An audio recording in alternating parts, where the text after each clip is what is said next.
Mantan Presiden Susilo Bambang Yudhoyono kembali membuat heboh menyoroti maraknya berita fitnah dan hoaks di tanah air. Ada yang berpendapat cuitan SBY sama halnya mengeluh dan kurang mencerminkan kapasitasnya sebagai Presiden ke-6 Republik Indonesia, namun lebih sebagai Ketua Umum Partai Demokrat. Lewat akun Twitternya, mantan Presiden Susilo Bambang Yudhoyono kembali melancarkan kritikannya terhadap kondisi saat ini. Ia menyebut juru fitnah dan hoaks berkuasa dan merajalela. Beragam cuitan pun langsung menanggapi kritikan SBY termasuk dari para tokoh. Bahkan tak jarang berakhir dengan perang cuitan alias tweet war karena para pendukung SBY membalas para tokoh tersebut. Cuitan SBY juga direspon oleh Presiden Joko Widodo. Jokowi menegaskan tidak mau banyak mengeluh. Selama kita bertarung dengan yang namanya kabar bohong, yang namanya hoax itu, saya kira kita sudah bertarung lama lah. Jangan menghasut, jangan menfitnah, jangan menyebarkan kabar bohong, jangan menyebarkan ujaran kebencian. Itu selalu saya sampaikan di mana-mana kan. Dan ya saya kira kita berhadapan dengan masalah keterbukaan ini ya seperti itu.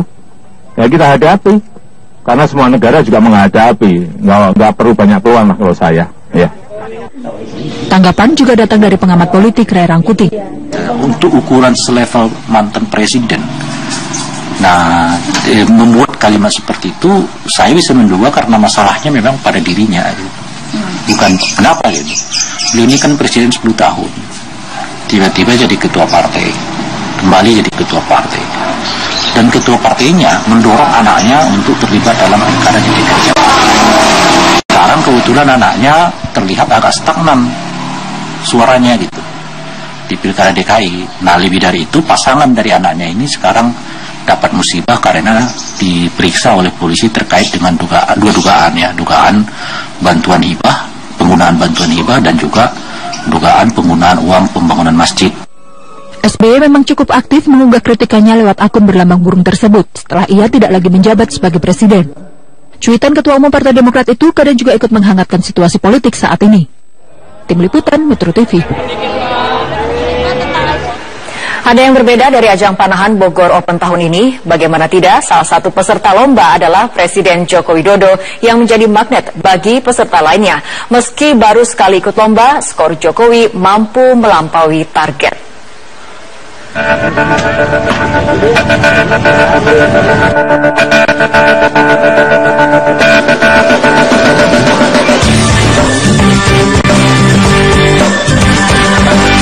Meski bermandi peluh, Presiden Joko Widodo nampak sumringah menceritakan hasil perolehan skornya pada ajang kompetisi panahan Bogor Open 2017.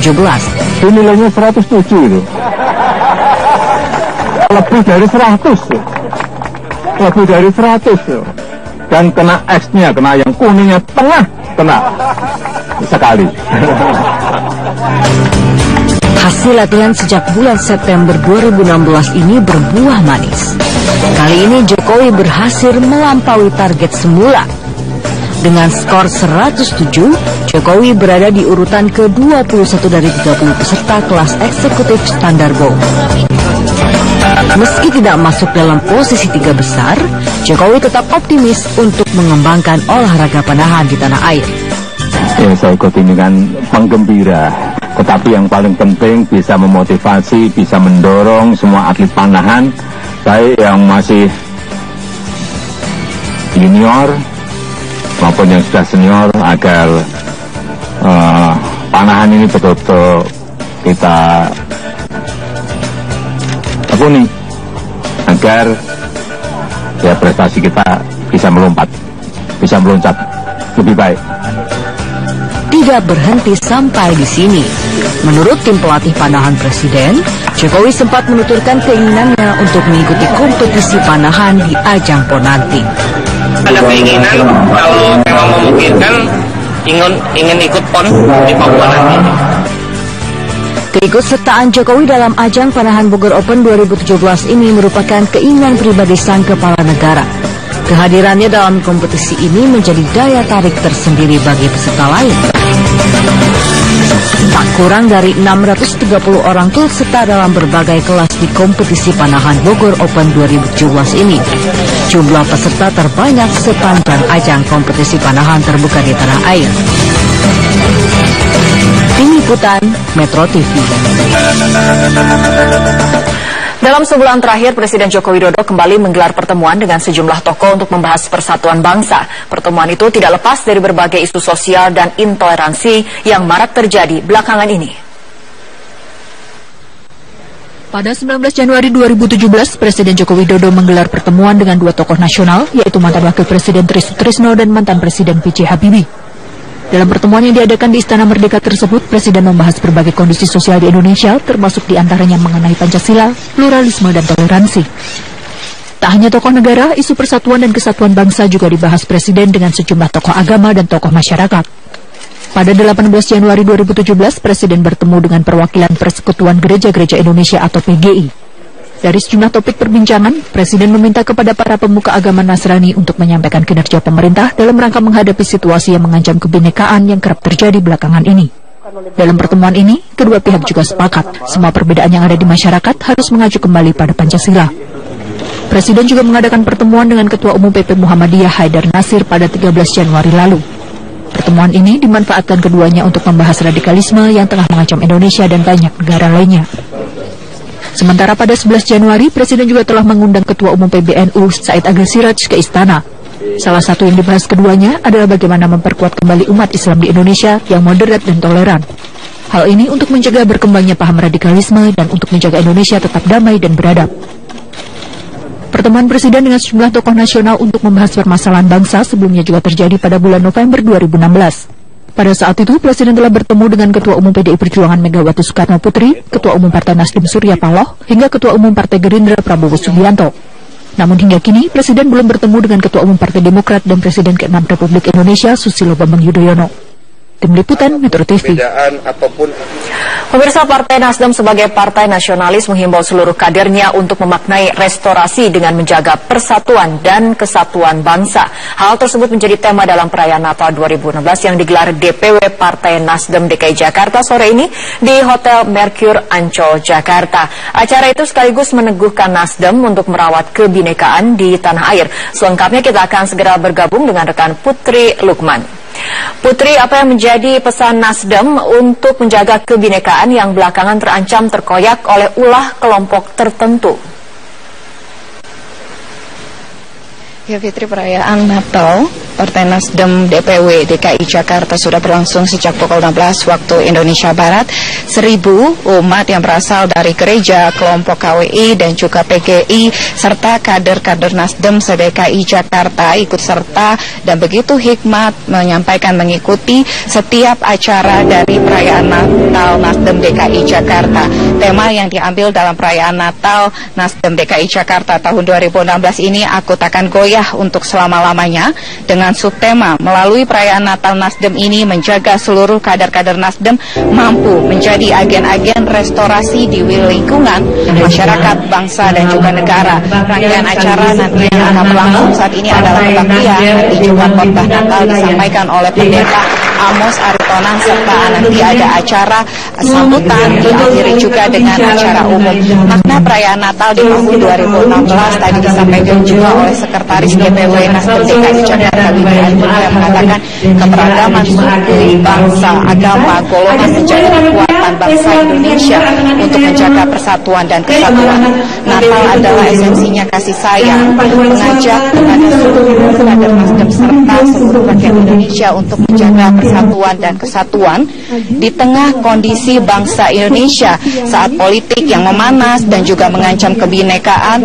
Kader Nasdem serta seluruh rakyat ini diajak untuk menjaga persatuan dan kesatuan dengan kegiatan-kegiatan nyata. Misalnya kegiatan-kegiatan nyata yang berlangsung ini dengan memaknai bagaimana adanya persatuan, kemudian kesatuan serta toleransi di bangsa Indonesia. WIBI juga mengatakan bahwa untuk menjaga bangsa Indonesia dari adanya organisasi masyarakat yang mengintervensi bagaimana proses hukum di Indonesia, dengan bukan hanya menjadi tanggung jawab dari TNI dan Polri sebagai garda terdepan bangsa Indonesia, tapi juga seluruh rakyat Indonesia. Dan berikut adalah pernyataan dari Sekretaris DPW Nasdem DKI Jakarta Wibi Adrino. Tentunya kita menyadarin bangsa ini adalah bangsa yang besar, bangsa yang multi etnis dengan keanekaragaman. Kita melihat keanekaragaman ini ada dari suku, bangsa, agama, antar golongan dan lain merupakan potensi, merupakan suatu kekuatan yang bisa menjadikan bangsa ini menjadi satu bangsa yang terdepan, bangsa yang memimpin daripada bangsa-bangsa yang lainnya. Kita yakini Indonesia hari ini membutuhkan semangat persaudaraan, semangat toleransi. Dan kita sadari Natal itu esensinya adalah kasih sayang. Kita menginginkan agar seluruh umat beragama ini saling mengedepankan rasa toleransi, kebersamaan dengan mengedepankan rasa kasih. Itulah semangat yang ingin bangun dalam acara Natal Nasdem DKI. Berarti dari awal Fitri. Ya, Putri, dari informasi yang Anda himpun di lapangan, siapa saja yang dijadwalkan akan menghadiri acara tersebut? Fitri, perayaan Natal Nasdem DKI Jakarta yang berlangsung di Jakarta Utara ini akan berlangsung hingga pukul 22 waktu Indonesia Barat, yang dijadwalkan akan hadir sekitar pukul 19 waktu Indonesia partai politik seperti dari Partai Hanura, kemudian juga dari Partai Golkar serta dari PDIP.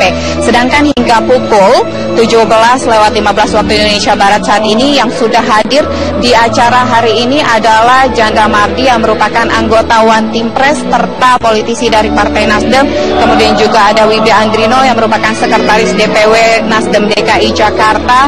Nanti juga akan hadir adalah Ketua dari DPW DKI Jakarta Victor Laisko. Dan setelah nanti ada kebaktian, nanti juga dilanjutkan dengan sambutan-sambutan yang dijadwalkan akan disampaikan. Yang pertama adalah dari Ketua Panitia Leisder Sianturi, kemudian juga dilanjutkan ke sambutan dari Ketua DPW DKI Jakarta Victor Laiskodat, serta sambutan dari Ketua Umum Partai Nasdem Surya Paloh.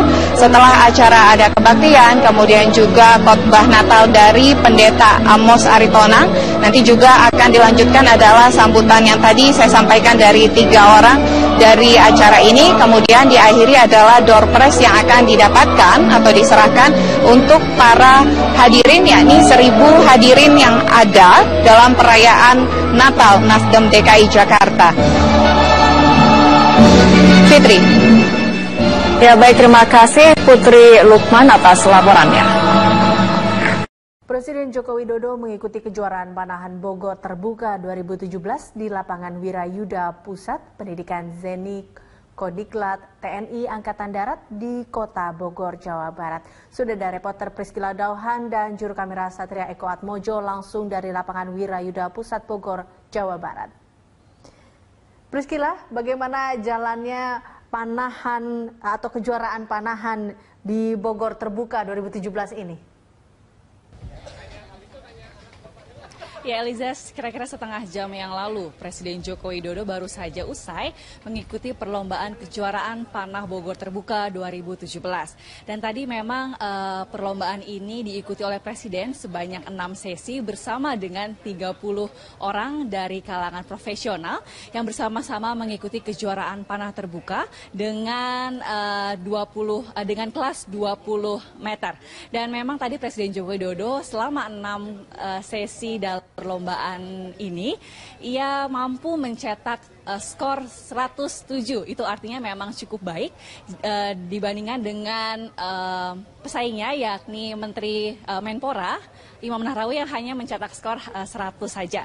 Dan memang ini juga ditekankan oleh Presiden Joko Widodo bahwa perlombaan yang ia ikuti ini adalah untuk memotivasi seluruh atlet pemanah untuk bisa terus mencetak prestasi yang membanggakan bagi Indonesia. Dan tadi juga Presiden menekankan bahwa saat ini ia mengikuti perlombaan panahan ini juga untuk memotivasi para atlet muda, khususnya atlet senior yang memang tadi Eliza terlihat cukup banyak peserta dari anak-anak kecil begitu dalam mengikuti perlombaan ini, dan ia menghimbau mereka untuk bisa lebih berprestasi dalam mengikuti perlombaan khususnya dalam bidang memanah ini. Eliza. Ya, Priscila, ini hingga kapan kejuaraan panahan ini akan berlangsung, Priscila? Eliza, memang kejuaraan panah ini telah berlangsung sejak tanggal 21 kemarin hingga 22 pada hari ini. Dan artinya memang hari ini merupakan hari terakhir penyelenggaraan Bogor terbuka panahan ini dan sudah berakhir pada hari ini. Dan tadi juga Presiden bersama dengan 30 kalangan profesional dan juga 320 peserta lainnya dari seluruh Indonesia juga telah usai mengikuti perlombaan ini. Dan diharapkan juga ke depannya perlombaan seperti ini dengan tingkat nasional dapat terus dijalankan. Eliza dan juga pemirsa, memang memanah atau archery merupakan salah satu kegiatan olahraga tertua yang saat ini semakin banyak digemari oleh berbagai kalangan. Tak hanya orang tua dan dewasa, beberapa sekolah pun telah menjadikan olahraga asal Yunani ini menjadi kegiatan olahraga ekstrakurikuler. Di Indonesia, olahraga panahan mulai dikenal sejak PON pertama di Surakarta pada 1948. Kemudian, pada tahun 1953, dibentuk Persatuan Panahan Indonesia, Perpani. Beberapa tahun belakangan ini, olahraga panahan mulai digemari banyak kalangan dan menjadi tren. Mulai dari kegiatan ekstrakurikuler siswa di sekolah, makin banyaknya sekolah dan klub panahan di berbagai daerah, dari Aceh, Bukit Tinggi, Langkat, Jambi, hingga Karanganyar, Malinau, dan daerah lain di Indonesia. Tak ketinggalan, selebriti, pengusaha, hingga Presiden Joko Widodo pun ikut tertarik dengan olahraga panahan. Tempat latihan panahan pun makin mudah ditemui. Tren panahan yang cenderung naik juga dipengaruhi tayangan film seperti di Hunger Games, Tiga Sri Kandi. Film yang disutradari oleh Iman Brotoseno ini menampilkan kisah Nur Fitriani, Lilis Handayani, dan Kusuma Wardani, atlet pemanah perempuan Indonesia pertama yang memenangkan medali di ajang Olimpiade. Mereka bertiga meraih medali perak untuk panahan bergu di Olimpiade Seoul 1988. Ketiga atlet itu diperankan oleh Bunga Citra Lestari, Chelsea Islan, dan Tara Basro.